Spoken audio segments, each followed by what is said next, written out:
Ya saudara, hari ini saya mau kita sama-sama belajar tentang mentalitas kerajaan Allah. Saudara, saudara siapa yang percaya saat kita ditebus oleh Yesus Kristus, kita baru saja memperingati Paskah.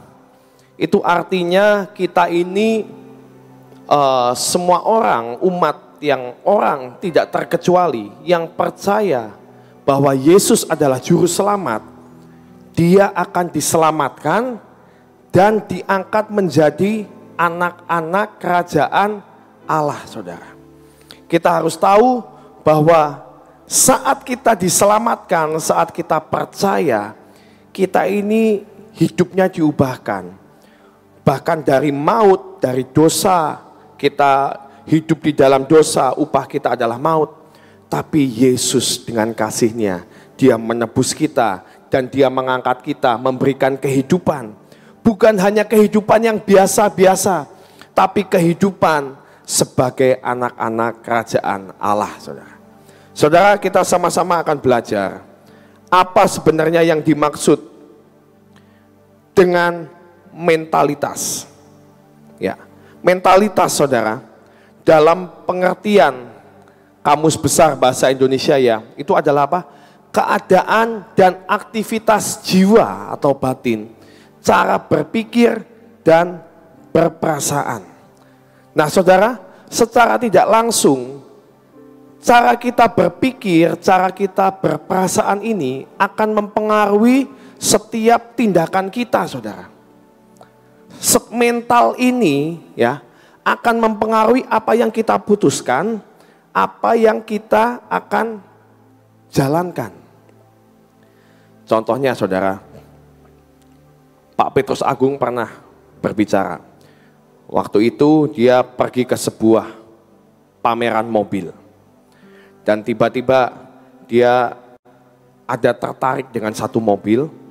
Tiba-tiba dia datang, dia buka pintunya, dia tanya ke salesnya, ini mobil keunggulannya apa Pak? Dijelasin sama salesnya. Terus ditanyain, oke, harganya berapa Pak?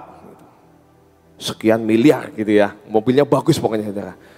Terus Bapak ada minat Pak, nanti kalau Bapak mau beli nanti saya aturkan yang terbaik, saya kasih bonus ini.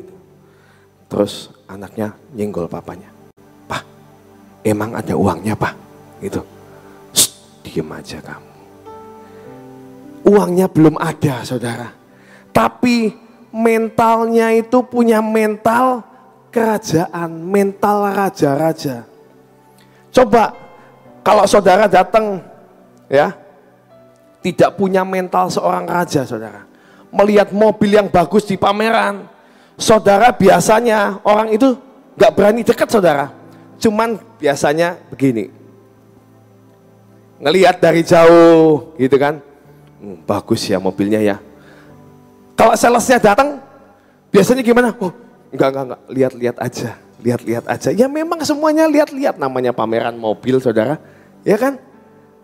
Tapi kalau orang punya mental raja, walaupun kan nggak ada yang tahu isi dompet kita berapa, apa ditanyain kamu rekening di bank berapa, enggak saudara, ya. Tapi mental itu akan menentukan cara kita bertindak.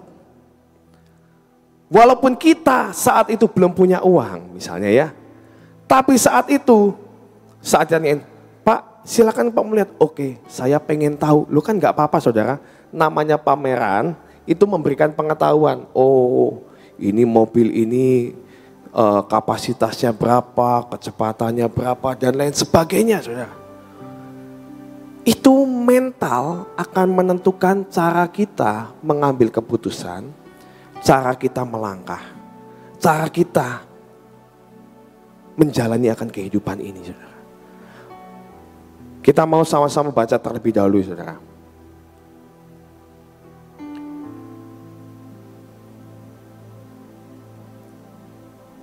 Dalam 1 Petrus 1 ayat 18 sampai 19. 1 Petrus 1 ayat 18 dan 19. Dikatakan demikian. Sebab kamu tahu bahwa kamu telah ditebus dari cara hidupmu yang sia-sia, yang kamu warisi dari nenek moyangmu. Itu bukan dengan barang yang fana, bukan pula dengan perak atau emas, melainkan dengan darah yang mahal, yaitu darah Kristus yang sama seperti darah anak domba yang tak bernoda dan tak bercacat. Saudara, kalau kita mengetahui akan hal ini, kita harus benar-benar tahu bahwa kita ini adalah pribadi yang sangat berharga di mata Allah, saudara. Barang mahal, kita dibeli bukan dengan emas dan perak, tapi dengan darah anak Allah yang tunggal, yang turun ke dunia ini untuk menyelamatkan setiap kita, saudara. Jadi saat kita merenungkan Paskah, kita harus mengerti bahwa wow, kasih Tuhan begitu besar, tapi kita juga harus tahu berarti kita ini berharga di mata Allah. Berarti Tuhan menciptakan kita itu enggak cuma sekedar saat iseng, waduh mengisi 7 hari penciptaan. Saya mau mengisi salah satu hari dengan menciptakan manusia, enggak iseng, saudara. Tuhan menciptakan dengan sebuah rencana dan karena mengetahui kita ini berharga di mata Allah. Amin, saudara. Manusia sebagai citra Allah. Dalam Yohanes bahkan bukan hanya citra Allah, saudara. Kejadian 1 ayat 27 dikatakan bahwa manusia diciptakan menurut segambar dan serupa dengan Allah, saudara. Tapi kalau kita baca, saudara, dalam Yohanes 10 ayat 34, bukan hanya citra itu, bukan hanya imitasi gitu, enggak loh, saudara. Kita ini bukan imitasi, saudara. Yohanes 10 ayat 34 dikatakan demikian. Kata Yesus kepada mereka, tidakkah ada tertulis dalam Alkitab Taurat kamu? Aku telah berfirman, kamu adalah Allah, Allah kecil. Jadi kita ini adalah Allah, duta-duta Allah di bumi ini, saudara. Ya, saudara, Tuhan menciptakan bukan cuma imitasi, tidak punya kuasa, saudara. Tapi Tuhan menciptakan kita dengan kuasa, dengan otoritas yang sungguh amat luar biasa, saudara. Sama istilahnya, kalau engkau berkata kepada gunung ini, beranjak, itu harusnya bisa beranjak, saudara. Karena kita ini adalah Allah kecil istilahnya di bumi ini. Allah di bumi ini, saudara. Bahkan Tuhan memberikan kuasa, kamu namainlah binatang-binatang, kamu namain, nanti akan dinamain seperti itu. Mandat otoritas diterima. Tapi saudara, mandat itu hilang atau bukannya hilang, saudara. Jadi sebenarnya saat kita awal diciptakan Allah, kita dijadikan anak-anak Allah atau Allah di bumi ini. Kita ini diberikan mahkota, betul nggak, saudara? Kalau saudara sebagai anak presiden misalnya, anak raja, mereka akan punya yang namanya mahkota, mahkota kerajaan. Dan itu adalah otoritas yang diberikan kerajaan kepada anak ini. Karena dia adalah anak raja. Mahkota, saat rakyat melihat seseorang memakai mahkota, artinya dia tahu bahwa ada mandat, ada otoritas. Rakyat harus tunduk kepada setiap perintahnya. Nah itu, saudara. Tapi saat kita manusia jatuh ke dalam dosa, itu seperti mahkota itu, saudara, ditarik, dilempar, dan kita tidak memakai mahkota lagi. Jadi kita ini seolah-olah kita ini tidak punya mandat dan otoritas itu lagi, saudara. Coba saudara bayangkan seorang polisi saat dia memakai akan seragam lengkap dan dia ada di jalan raya, di lampu merah.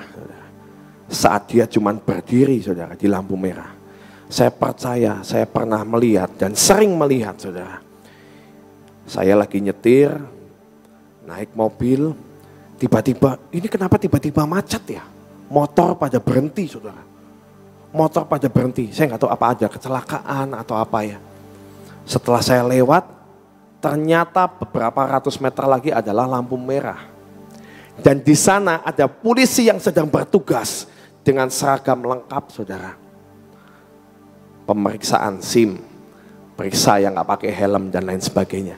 Nah, orang-orang yang naik motor, naik mobil, nggak bawa surat, itu dari kejauhan dia sudah melihat. Dan dia tahu, waduh, kalau saya lewat sana, saya nggak bawa SIM, saya nggak bawa helm, saya pasti ditangkap. Jadi mereka ini takut karena apa? Pak polisi ini yang berseragam, dia punya kuasa untuk menilang, dia punya kuasa atau otoritas untuk menyita akan kendaraannya saudara. Tapi saudara bayangkan, kalau polisi itu pulang ke rumah, nggak pakai baju seragam, pakai kaos oblong, pakai celana pendek, ya. Terus ketemu dengan tetangganya, main ke tetangganya. Tetangganya lagi naik motor nih saudara, mau naik motor, keluar naik motor di kampung, nggak pakai helm. Kira-kira takut nggak tetangganya? Waduh, ada Pak polisi, nanti saya ditangkap. Kira-kira takut nggak? Enggak saudara. Karena apa? Karena dia tahu Pak polisi ini, misalnya Pak siapa namanya ya, Pak Bambang. Pak Bambang ini kalau di rumah ya sebagai Pak Bambang, bukan sebagai Pak polisi. Karena sudah pakai bajunya baju tidur. Jadi dia tidak berhak untuk menilang. Makanya orang-orang gak takut. Saat di rumah dia sebagai Pak Bambang, tetangga saya. Ini penting saudara kita tahu. Saat mahkota itu dicabut, seolah-olah kita ini diprotoli saudara. Yang namanya seragam dirumahkan. Kamu tidak punya kuasa. Saking sudah lamanya kita ini hidup seperti ini. Kita seringkali lupa. Kalau harusnya kita ini anak-anak kerajaan Allah. Kita sering lupa kalau ternyata harusnya kita ini punya mandat dan otoritas dan kuasa. Sampai Yesus anak Allah turun ke dunia. Tujuannya apa? Mengembalikan mandat itu, seragam, mahkota itu. Saat Yesus kemarin kita peringati Paskah, dia ada di kayu salib, dia menebus dosa kita. Artinya kita yang percaya, mahkota kita dikembalikan lagi saudara. Supaya apa? Supaya kita tahu kamu ini bukan berasal dari dunia. Kamu ini adalah anak-anak kerajaan Allah. Tuhan berkata, aku sendiri loh yang menciptakan kamu dengan tanganku, dengan hembusan nafasku. Jangan engkau lupa, kamu tidak berasal dari bumi ini. Amin saudara. Mazmur 8 ayat 4 dan 7. Mazmur 8 ayat 4 sampai 7.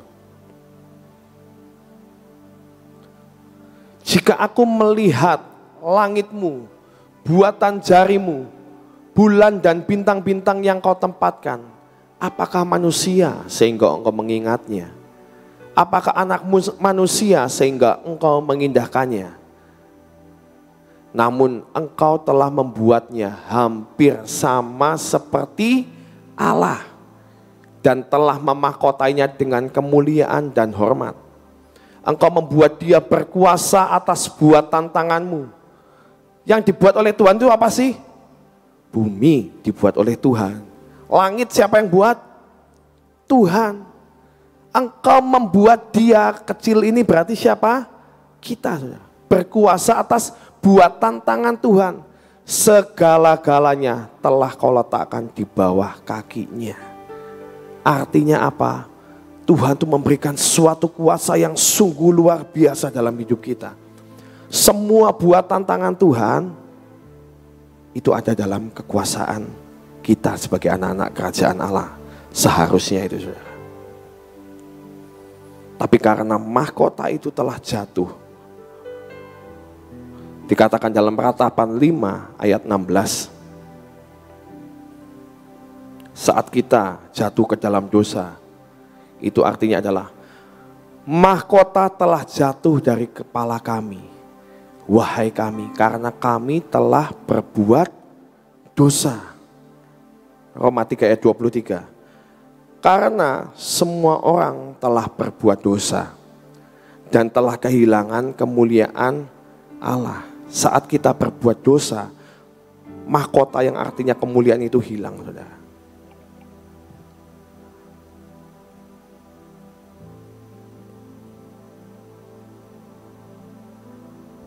Apa artinya kalau kemuliaan Allah hilang dari hidup kita? Itu sama dengan ikabot, saudara. Kalau kemuliaan Allah itu artinya apa? Kabot kan? Kita sering kali berdoa, kabot, kabot, kabot. Artinya kita minta kemuliaan Allah diturunkan di tengah-tengah kita. Mahkota itu adalah kabot. Manusia dengan kualitas kemuliaan Allah. Itu adalah manusia yang ilahi, saudara. Tapi saat kita jatuh ke dalam dosa, kemuliaannya hilang. Itu seperti ikabot, saudara. Nah, seringkali saudara, sekarang saudara, saat kita mengetahui bahwa kemuliaan Tuhan sudah dikembalikan dalam hidup kita lewat penebusan darahnya, kita mau menjalani hidup yang namanya hidup sebagai anak-anak Allah. Seringkali saudara, karena sudah saking lamanya kita hidup tidak dengan kemuliaan Allah, istilahnya kita hidup dengan ikabot ini, saudara.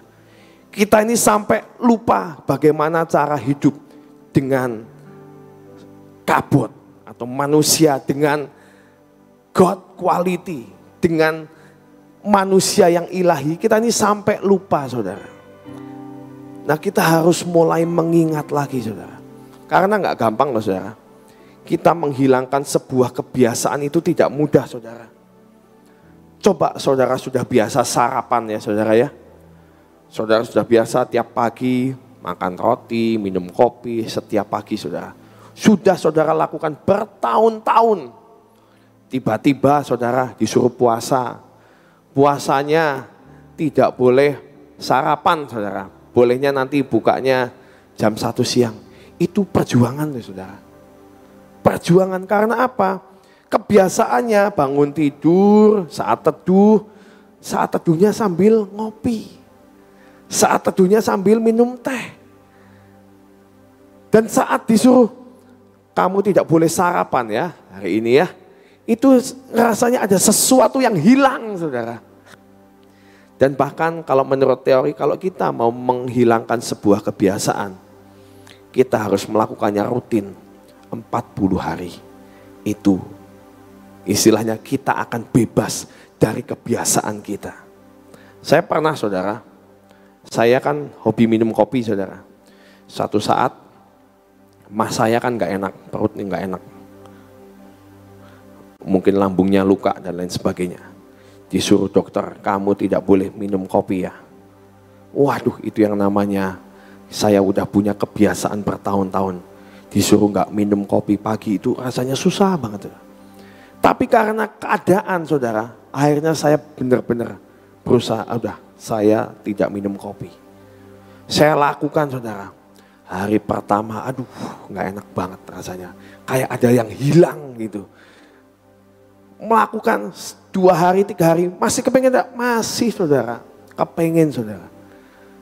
7 hari, udah seminggu, masih kepengen gak? Masih kepengen. Sampai saya jalani hari demi hari, hari demi hari, berusaha melupakan kopi itu. Gak ada kopi di meja makan saya. Adanya diganti dengan krisantimum lah, diganti dengan yang lain lah saudara, teh boleh lah ya sedikit ya. Itu sampai 40 hari. Setelah saya menjalani itu, saya hari-hari berikutnya tetap saya suka kopi, tapi saya enggak yang tiap hari pengen ngopi gitu, enggak saudara. Sudah mulai hilang kebiasaannya, udah mulai ya udah ada kopi ya diminum, enggak ada ya enggak apa-apa. Jadi enggak gampang saudara yang namanya menghilangkan kebiasaan. Sedangkan kita ini sudah bertahun-tahun, berpuluh-puluh tahun mungkin. Kita hidup, manusia hidup dengan ikabod. Dan saat kita hari-hari ini diomongin, diingetin, kamu ini adalah Allah kecil loh di bumi ini. Ayo, bertindak, punya mental kerajaan Allah. Mental kamu terus mental sebagai Allah. Kalau hujan, berkata kepada hujan, berhenti, saudara.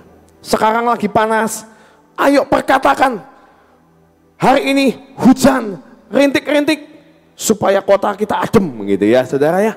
Berkata saudara, tapi harus dengan iman.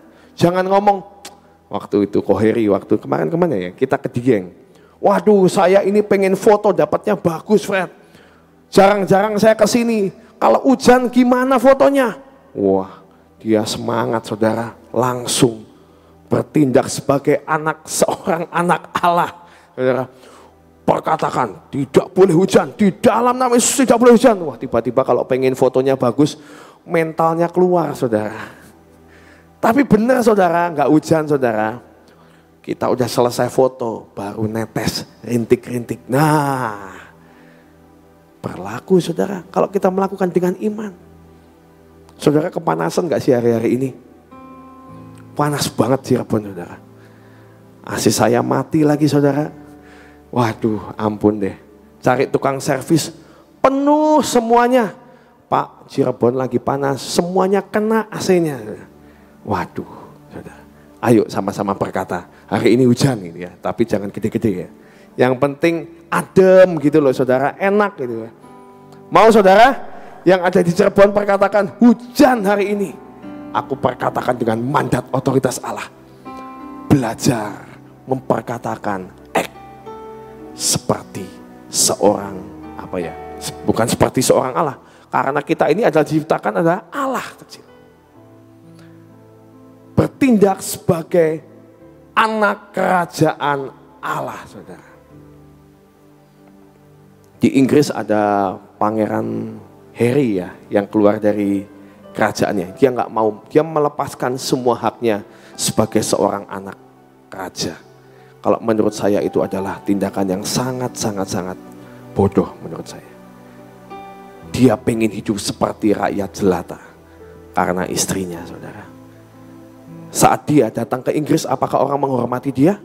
Enggak saudara, kamu adalah seperti saya. Seperti rakyat biasa. Karena kamu sudah melepaskannya. Coba dianya enggak melepaskan itu. Dia mempunyai banyak fasilitas saudara. Dia mau istilahnya orang kalau dekat sama anak raja ya.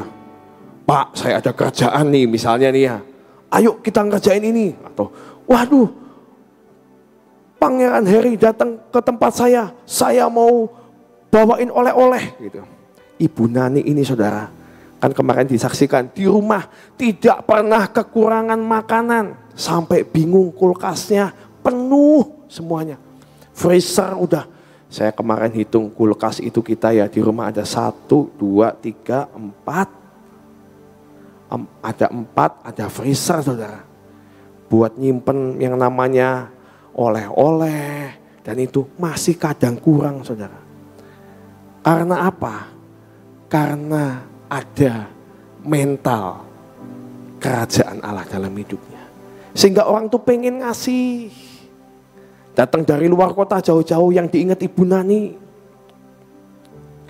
Bahkan ada orang, mah ini kok dapat makanan enak-enak ini bagus, enak ini mah. Ada biskuit, wah kesukaan saya semua. Sayanya kecipratan saudara. Kecipratan saudara, kalau jadi anaknya itu kecipratan. Orang tuanya dapat apa, kita juga dapat.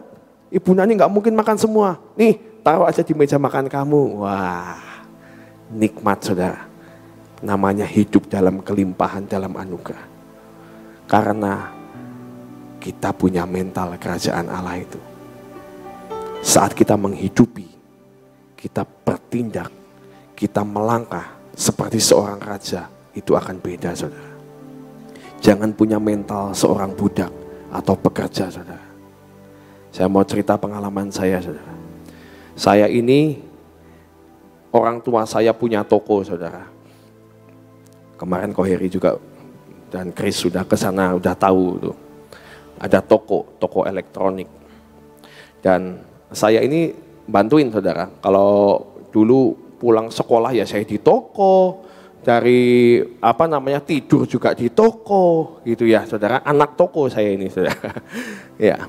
Dan saya tahu orang tua saya, terutama ibu saya, itu punya prinsip. Prinsipnya gini. Ya, mungkin dia juga mendengar hari ini, pasti ketawa-ketawa dia.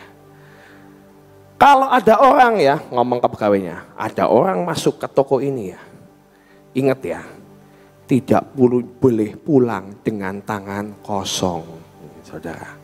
Nggak boleh pulang dengan tangan kosong. Sehingga saat ada pembeli, cek, waduh, langsung semangat. Mau cari apa Pak? Cari TV, misalnya. TV apa? Siap, gitu misalnya. Berapa? 32 in. Misalnya kita nggak punya barangnya ya saudara ya. Oh siapnya kosong. Siap itu sekarang itu kurang bagus kualitasnya loh. Yang bagus itu yang ada di kita lah ya saudara ya. Itu namanya orang dagang. Merek ini bagus 40 in, lebih murah lagi harganya dari Siap. Masa sih bos? Iya coba. Setelin. Setel gini. Waduh. Iya tapi saya carinya Siap. Percayalah bagus ini. Nih ada lagi pilihannya. Yang lain. Setelin saudara yang lain. Nih. Ini apalah misalnya Siap itu pecah mungkin ya, ini pecahannya Siap gitu misalnya saudara ya, tanya ini kualitasnya lebih bagus, lebih murah gitu. Nah sampai akhirnya orang itu wah ya udah bagus sih, berapa sekian, murah beli saudara ya. Tapi suatu hari saat saya jaga toko, saya lihat pegawai saya. Ada orang tanya ke pegawai saya, nggak ada mama saya, tanya, ini TV Siap yang 32 in ada nggak ya misalnya gitu ya, gitu. Oh nggak ada, orang duwe mas, nggak punya di sini nggak ada. Oh nggak punya ya wis, udah tinggal keluar saudara, nggak dialihkan, nggak diusaha, ayo yang lain gitu, enggak. Beda loh saudara. Mental orang yang punya toko sama mental orang upahan beda saudara. Beda. Kalau yang punya toko mau capek-capek seperti apa ya. Ada orang datang semangat dilayani dengan segenap hati, dengan sukacita, dengan tidak ngomel. Tapi kalau orang upahan rasanya ya saya juga nanti kan mau malas mau rajin juga nanti akhir bulan kan saya terima upah. Melakukannya seringkali tidak dengan segenap hati. Saudara, ini sama dengan hidup kita saudara sebagai orang Kristen. Kalau kita punya mental seorang pekerja atau upahan, aku melayani Tuhan. Supaya misalnya kalau anak muda, supaya aku dapat jodoh yang dari Tuhan. Aku melayani Tuhan, supaya kerjaan saya diberkati misalnya. Saya melayani Tuhan karena, kalau melayani Tuhan karena ada karenanya. Itu namanya kita ini mentalnya apa? Mental upahan. Padahal saat kita mempunyai, saya sebagai anak toko ya istilahnya ya, anak orang tua saya, kalau saya pulang misalnya, saya bantuin di toko, saya melakukan dengan segenap hati. Ayo Pak, beli macam-macam ini itu. Saya digaji enggak? Gak ada itu ngomong, Fred, kamu digaji sekian ya setiap bulan. Gak ada, saudara. Tidak pernah keluar dari mulut orang tua saya seperti itu. Tapi saya melakukan dengan segenap hati karena apa? Saya ini gak perlu digaji. Saya ini adalah anak pemilik toko.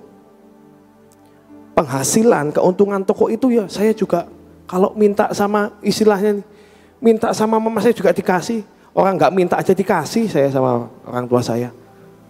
Tuhan itu lebih dari pemilik toko. Tuhan lebih dari orang tua kita. Percayalah, semua kebutuhan kita Tuhan tahu. Dan dia bukan orang tua yang tidak baik. Dia adalah orang tua yang sangat care. Dia adalah orang tua yang perhatian dengan anaknya. Sehingga saat kita melakukan dengan segenap hati, gak usah minta tuh, Tuhan itu pasti ngasih, saudara. Mari saudara, saya pengen setiap kita, pelayanan kita, saat kita kerja, saat kita melakukan apapun penyembahan di tempat ini, lakukan dengan sukacita, dengan segenap hati. Karena ini untuk kerajaan Allah. Ketika kita melakukan dengan pengertian seperti ini, saya percaya setiap pelayanan kita akan berbeda. Setiap pekerjaan kita akan melakukan dengan berbeda, saudara. Karena ada kuasa yang kita bawa, saudara. Mari saudara, kemarin PW 14 jam, 14 jam, luar biasa, saudara. Saya banyak melihat Ibu Nani tidak tidur, luar biasa, saudara. Enggak tidur, saya itu, wah mama sih tidur lah pastilah.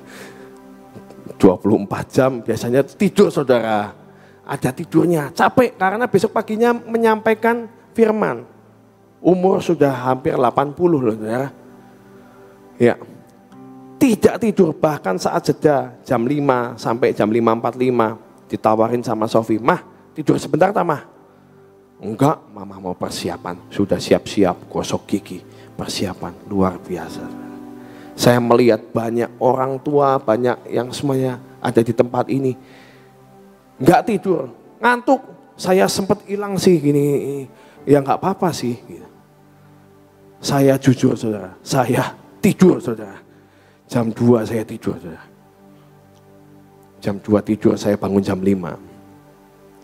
Tapi saya melihat banyak orang-orang, Pak Gideon, Tante Ina, Ibu Kuatlan, Om Cete, enggak tidur, luar biasa. Dilakukan dengan segenap hati, sukacita, tidak dengan beban. Tante Hong juga enggak tidur ya Tante ya, enggak tidur, luar biasa. Makanya Tuhan suka banget. Karena dilakukan dengan apa? Dengan passion. Beda, saudara. Semua yang dilakukan dengan passion akan mengundang hadirat Tuhan. Saya percaya ini baru awal, saudara. Bulan depan akan lebih dahsyat lagi. Tahun ini kita akan melihat pelayan-pelayan di tempat ini, jemaat Tuhan di tempat ini maupun yang streaming melakukan dengan kabut. Dan itu akan membawa dampak untuk setiap kita. Membawa dampak untuk lingkungan di sekitar kita. Amin, saudara. Mari mulai hari ini kita hidup dengan kabut. Kita harus tahu kita adalah orang-orang yang diberikan mandat kerajaan Allah. Untuk kita boleh menuntaskan pekerjaan Tuhan di dunia ini. Untuk memperbesar kerajaan Allah. Amin. Tuhan memberkati. Saudara, mentalitas kerajaan Allah, saya harap itu ada dalam hidup kita semuanya, ya. Salah satu, kita tahu bahwa ini miliknya Tuhan, miliknya Tuhan Allah. Di sini ada kerajaan Allah, ya. Dikatakan kerajaan Allah datanglah, setiap kali kita katakan. Jadi di sini ada sesuatu atmosfer kerajaan surga yang ada di tempat ini, yang menjadi miliknya Bapa kita, ya. Jadi saya berdoa saudara merasa memiliki, seperti tadi Freddy mengatakan, aku yang gak usah digaji karena ini aku anak pemilik toko, ya kan. Nah, saudara juga merasakan aku ini miliknya Bapa yang di surga yang memiliki tempat ini. Jadi belajar untuk melakukan segala sesuatu dengan mental kerajaan Allah, yaitu contoh ya, melayani dengan sungguh-sungguh ya, melakukan segala sesuatu dengan sungguh-sungguh. Jadi kalau saudara membutuhkan, misalnya ada orang nggak ada tempat duduknya nih ya, jangan ngomong ya suruh ngambil aja kursi sendiri gitu. Apalagi kalau misalnya udah tua, kitanya masih muda nih, bisa ngambilin kursi ya. Ini mah bukan tempat saya, bukan gereja saya. Nanti gimana kalau saya ngambil? Jangan seperti itu. Tempat ini adalah milik Kristus Yesus Tuhan. Saudara adalah anak-anaknya. Jadi saudara itu berhak untuk melayani dalam bentuk apapun juga. Yang kedua yang saya sangat merindukan adalah belajar jadi tuan dan nyonya rumah yang baik ya. Kalau ada tamu, apalagi kalau misalnya ada orang yang baru datang ya, kita lihat kok ini kok kelihatannya nggak suka ke PW ya. Saya baru lihat nih ada orang pertama kali PW disambut ya, dikatakan selamat pagi, dari mana ya Bu, apa dan sebagainya. Jadi kita tuh ramah seperti yang tadi dikatakan mamanya Freddy, kalau ada begitu ada orang yang mau beli ya, kenal nggak kenal disambut dengan baik. Saya juga berdoa saudara dan saya itu punya mental seperti itu. Jangan mengatakan itu sih tugasnya Asyir, saudara juga Asyirnya Tuhan ya. Jadi menyambut segala sesuatu itu salah satu mental kerajaan Allah ya. Terus yang kedua, nanti kalau berdoa minta hujan-hujannya tengah malam aja, hari ini Selasa ya, supaya jangan sampai nanti hujan terus banyak hujan jadi nggak jadi datang ke persekutuan ya. Mintanya malam aja hujannya ya. Malamnya jangan malam jam 6 jam 7, malamnya tengah malam aja, nanti kita tidur enak ya. Mari kita berdoa. Bapak, terima kasih untuk semua firman-Mu yang Kau berikan buat kami. Terima kasih ya Tuhan untuk pujian penyembahan yang kami boleh lakukan pada pagi hari ini. Terima kasih untuk kasih setiamu dan semuanya. Bapa yang di surga, kami mengucap syukur untuk segala sesuatu, dan biarlah Engkau memberikan kepada kami hari ini Tuhan karuniamu yang luar biasa. Engkau sudah menjadikan kami sebagai anak-Mu. Ajar kami Tuhan, ajar kami. Kami terima kabut ini kembali. Kami terima akan segala sesuatu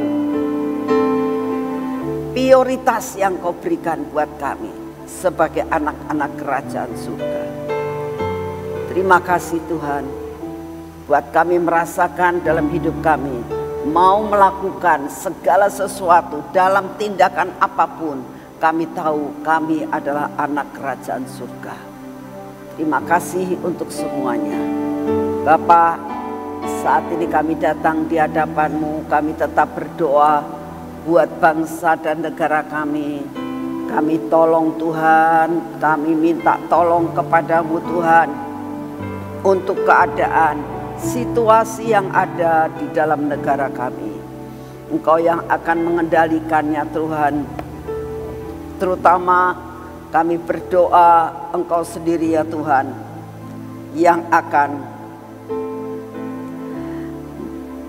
beracara buat setiap pejabat, setiap oknum-oknum yang saat ini merasakan tidak ada kepuasan, merasakan ingin untuk merombak segala sesuatu yang ada,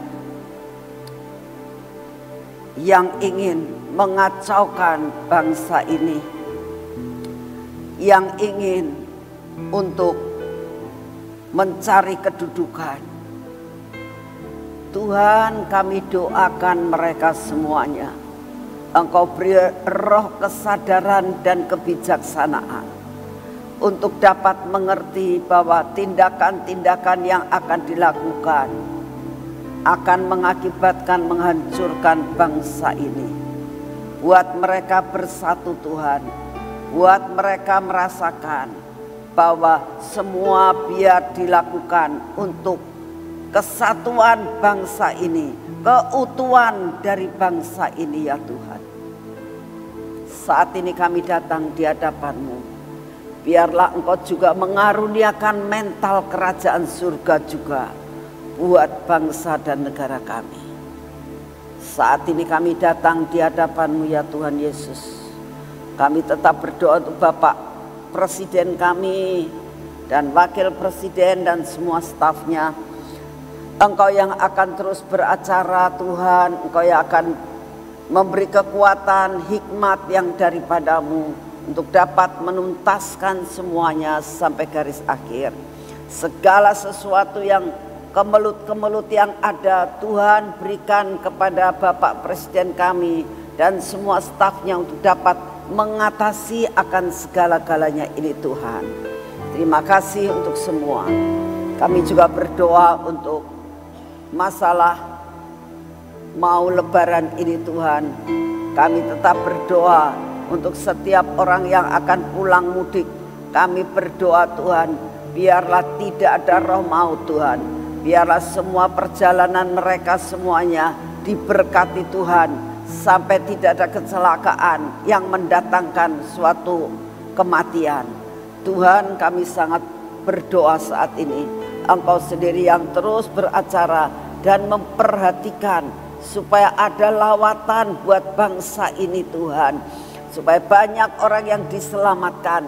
Kami berdoa saat ini lawatan boleh terjadi di Indonesia. Lawatan boleh terjadi di 5 benua.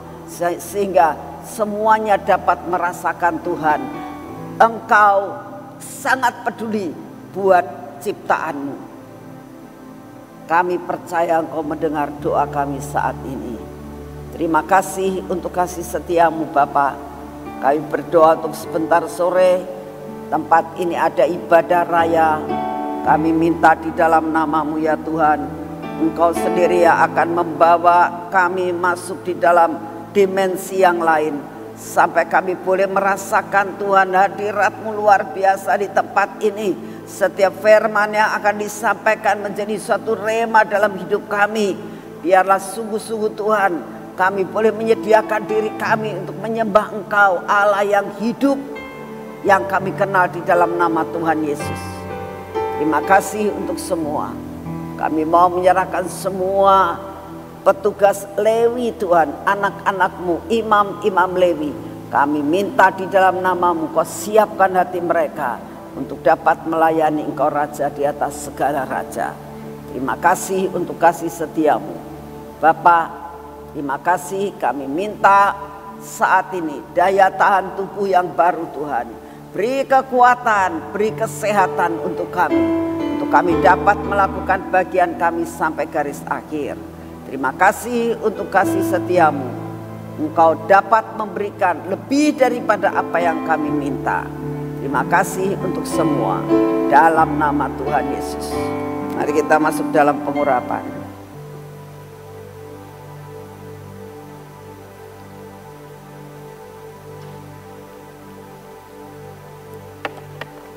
Dalam nama Tuhan Yesus.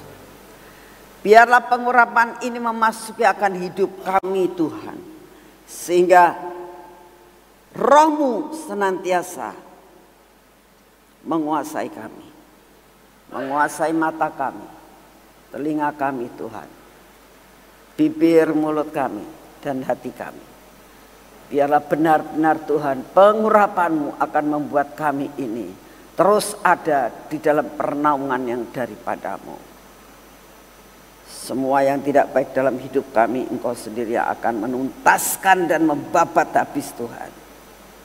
Kau berkati tangan kami ya Tuhan dan kaki kami. Biarlah tangan dan kaki kami Tuhan hari ini berjalan persis seperti yang Engkau mau. Kami boleh melakukan semua pekerjaan kami dan apa yang kami kerjakan menjadi berhasil dan berkat-Mu kami terima dengan utuh hari ini. Terima kasih untuk kasih setia-Mu. Kami percaya Tuhan, penyertaan-Mu sempurna atas hidup kami. Di dalam nama Tuhan Yesus. Amin. Selamat pagi, Tuhan memberkati saudara semuanya.